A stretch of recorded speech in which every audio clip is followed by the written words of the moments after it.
We are designed to constantly look for the next problem to solve in order to survive and to thrive and to move forward. And the answer to that then is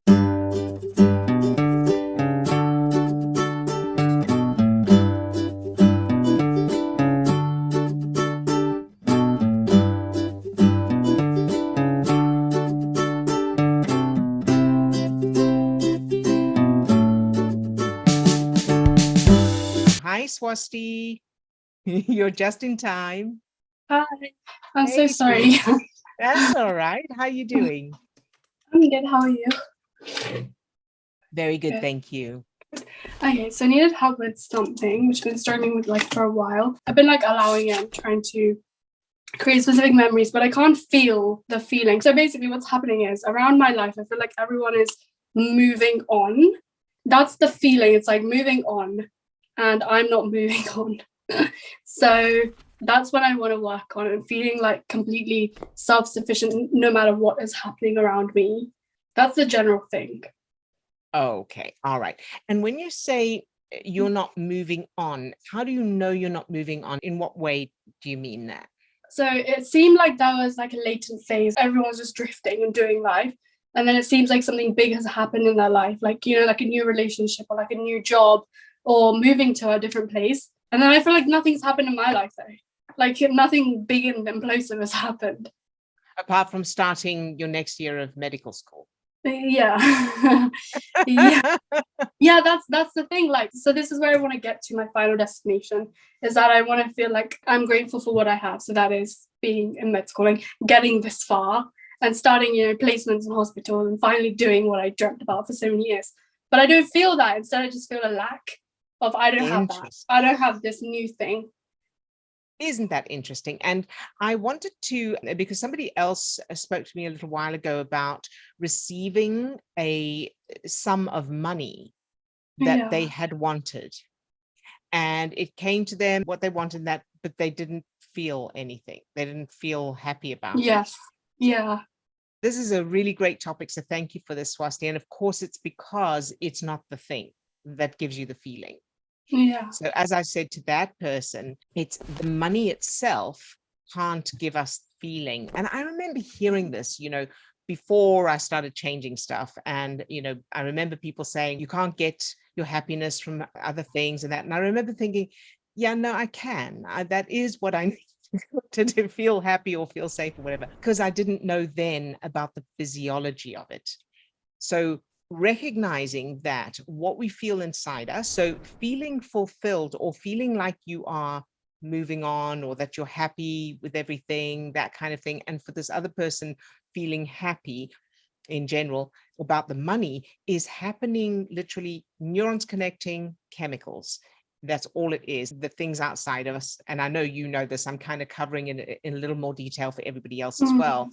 The things outside us can't physically get into our bodies and change the chemistry that makes us feel a certain way. Now, we feel a certain way in response to getting money or wanting money or needing to move on or seeing other people moving on and, that kind of thing, or getting what we want.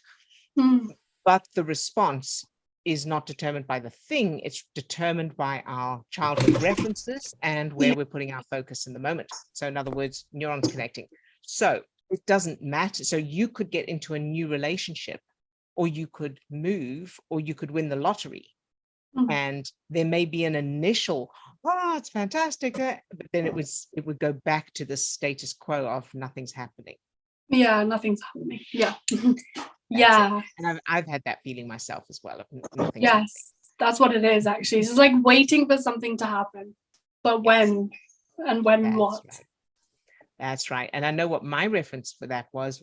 Let's find yours. Okay. So that feeling of waiting for something to happen and it's not happening, or just the feeling of waiting for something to happen. Anything come to mind from childhood, and go with the first thing, even if it doesn't make sense, even if it doesn't seem related. Yeah, so because like I said, I've been working on this for a while. So what I was trying to do, and I think this is related, is making my parents excited. And I put a lot of things in the Facebook group about this, but I literally can't. a feeling is not happening.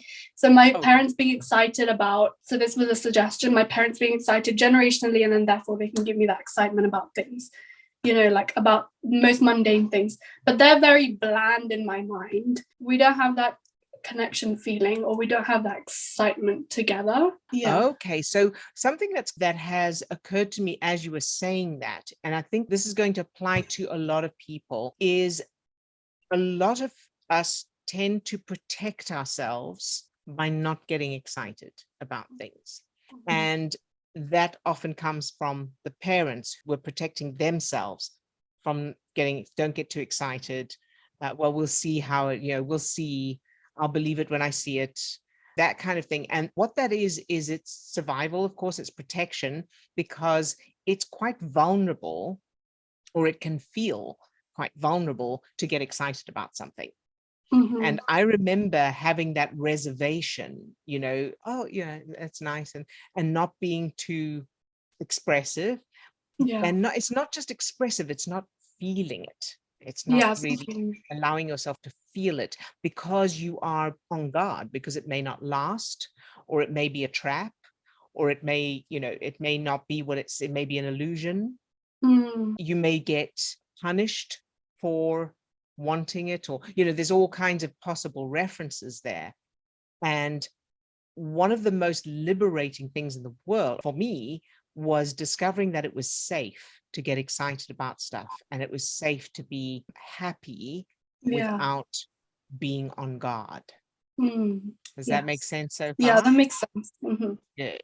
So now we look at your parents. You learned how to curb your enthusiasm through your experiences of your parents. So through witnessing them, and also through your own experiences in their company. So looking at your parents, first of all, have you ever seen them excited about anything at all? Yeah. You have. Yes. Good. Let's use that as a template if you can. Okay.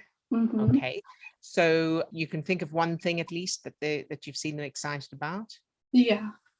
Good. And as you think about that, as you remember them being excited about whatever that was, how does that feel? What's the atmosphere? Yeah, it's the same initial high and then just plateaus out. Ah, okay. So let's grab the high first.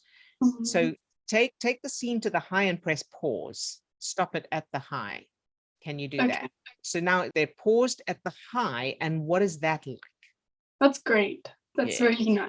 Yay. All right. So that is the essence of what we're looking for then, to thread that throughout your childhood. Okay. The feeling of that high. Yeah. Okay. So now what we want to do is we want to make sure that your brain, the unconscious part of your brain, recognizes that it's safe to have that all the way through. You don't need it to come down. Okay. So as you think about that, imagine if that was the case all the way through your childhood, any objections or resistance to that? We would just get shut down. If you were too excited, it was like, you're making too much noise. Shush, sit down. That's it. That's what I figured there was something like that. Yeah, we were the same, scolded for being over enthusiastic. Okay, very good. And so let's do this. I want you to imagine, you can pick your mum or your dad. We want both of them to do it, but pick the easiest one to do this with first. Whoever you think is going to be the easiest, either your mum or your dad is standing in front of you, and there's you and your siblings and maybe some friends. So there's a bunch of kids, group of children, and the parent, whichever parent you've chosen, is saying something like, so what do you think? Or how do you, is that a great idea? Right. And the children, you and the other children, go, oh yeah, that seems great. And they go, I can't hear you, like they do in shows. And you go, yay. And they go louder. Yeah. And so they are actually the opposite. They're encouraging you to make as much noise and excitement as you can. Yeah, that's good. But I can like see my dad doing that with everyone else but me. Like, I don't seem to be involved. Oh, interesting. Very interesting. So what are you doing instead? So how do you know you're not involved? What's the difference there between you and the other children? I think I'm just passively watching, not in the group. Okay, you're separate, physically separate from the group, and you're Yes. watching. All right. So now I want you to see if you can imagine your dad going, okay, shh, shh, shh, he's quietening the other children. And then he goes over to you Okay. and he hugs you and he says, hey, sweetie, are you okay? And what would that little you say? Yeah, I'm okay if he does that. Then I'm good. Good, good, good. That's it. You needed to know that it was safe for you to join in. Yes. Yeah. Good. And so now that he has done that, does that little you feel safe to join in? Yeah, now I do. Very good. And in fact, the other children, they invite you into the group so that they want you there as well. Okay. Wow. That's so nice. I feel like that dissolves that, like, oh, everyone else has things going on and I don't. Like, it just diffuses it out. Yeah. Yes. Because it wasn't safe. It wasn't safe for you to be happy, excited, like the other children. Yeah. Yeah, and then like inclusiveness too. That's nice too. Yes, yes. So it was safe for them, but it wasn't safe for you until now. Yeah. Okay. Very good. So now let's make sure that this is completely clean. I want you to imagine your mother doing the same thing. And can you do that? It's a bit harder, but yes, I can. Because it's just an image in my head. That's it. She's like, good, good, good. Yeah. So the fact that's a little harder means you just need to practice it a little more to establish those neural connections and see if you can amp up the feeling of it and play around with it. You can put funny clothes or accessories on her. You can give her a megaphone or one of those blow thing, have fun with it, put some music on, whatever will help to loosen that up a little bit for you. Yeah. Okay. And I will go back generationally too and then come forward. Job. Yeah. Yes, exactly. Yes. So their parents and so on, so that everyone is, not only is it safe to express joy and be happy and express that, but it's also normal. That's what everybody does. Yeah. All right. Yes. Sound good? Yeah, I will work on very good. Very good. And so now when you think of everybody else you were thinking of before, they've got things going on and you haven't. What's there now? Is it still the same? Is it different? Now I feel like I can recognize what I have going on. Like that makes me happy, and that's what I wanted. I wanted to be like, yeah, I have things too. Yes, exactly. And thank you so much for this, Swasti, because this is such a great topic for everyone. Because the other thing is that the brain doesn't notice absence. And what I mean by that is when we have problems, or the brain is always looking for the next problem. So when we get something that we want, a problem is solved, the brain immediately starts looking for the next problem. This is why we'll never be satisfied. When people say you'll never be satisfied. And that's because that's the way the brain is, is designed to constantly focus on the next challenge, the next danger to protect us. Because if we get too complacent, the lion will come and kill us. So we get rid of one threat, one physical threat. So that lion is gone. And now if we get too complacent, the next one will kill us. We are designed to constantly look for the next problem to solve in order to survive and to thrive and to move forward. And the answer to that then is the conscious mind overriding that and intentionally looking for the things that went right, looking for the things that we have, like you were saying. Because one problem is solved and we immediately start looking at the next one, and we do that unconsciously and automatically. The conscious mind buys into that and goes, oh, but I've got this problem. And the conscious mind generally is not aware of the fact that, no, but this is solved. And now I'm only focusing on that because my brain thinks there's another danger.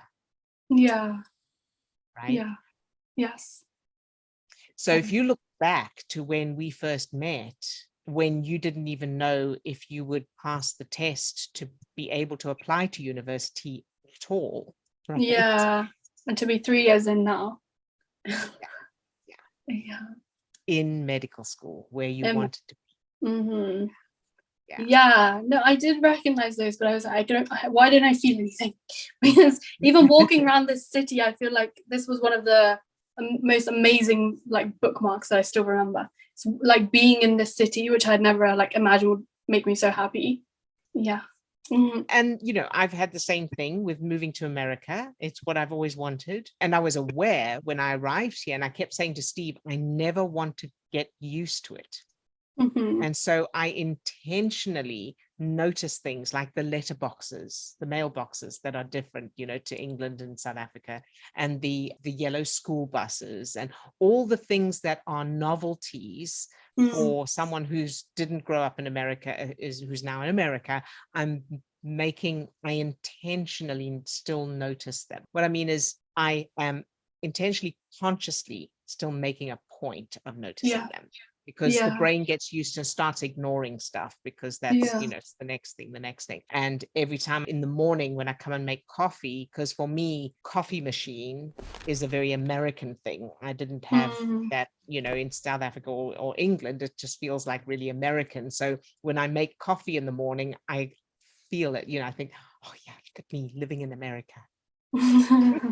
Because that's that, it creates that wonderful feeling that I had when I first arrived. It's a great example of where we put our focus. It does go, you're right, it does go away over time automatically, but we can consciously keep it. And it does take conscious intention. And it would have gone away for me already. I've only been here, 6 years, and it had already started to go. And then I make the effort, and I choose that focus of feeling like, yeah, look at where I am. I'm so grateful. And I think back to horrible times, not to dwell on them, but to appreciate that I'm not there anymore. So I think back to times when I was struggling and I go, oh, so grateful. Thank you that I'm not still there. Including working in show business, weirdly enough, because that was my life and I loved it. But now I look back and I think, oh, I'm so glad I don't have to do gigs. I don't have rehearsals. I don't have to look for work. I'm so grateful for where I am now. So setting that, doing that intentionally as well, looking back to when you first joined us, for example, where you were thinking, I don't know if I'm going to pass it, or I can't remember all the details, but having failed or been turned down, and the tests you were so worried about, and looking back then and thinking, oh, I'm so glad I'm not still there. Yeah, like I have a few friends who like still struggled and still didn't make it, right? So I think, wow, like I thought that would be me, but it's not me. There you go. Yeah. And you're not still living at home. Yeah, I'm still not and living that's at got to home. feel nice. Yeah, no, it does feel nice. Yeah. That's it. So, and that's another thing when you think nothing's happening, answer that with, I'm not living at home anymore. That's something that's happening. That's right? something. Yeah, exactly. You have so much more freedom where you are. Yeah, and I definitely feel that freedom. Like I feel a lot of my touchstones from the past. I actually wanted to say this. I feel like a lot of accomplishment this like past few months, consciously. Obviously, I have been consciously trying to, but like I naturally feel more excited and happy, day to day. Like, and because this is what I wanted. Like I don't want to sit. Like lectures were difficult for me just to sit and concentrate. Now, like seeing patients in real life, and like doing clinical things, like it just makes me happy and excited to see the difference that genuinely can make. Yeah. Oh yay, Swasti, I'm so happy for you and so proud of you. And so keep reminding yourself of this. Remind yourself that your brain is going to keep looking for the next danger, for the next problem to solve, and that's normal. That's okay. That's just what the brain does. And it just means that you want to intentionally think, oh, but look what I'm doing. Look where I am. Definitely. And look how amazing this is.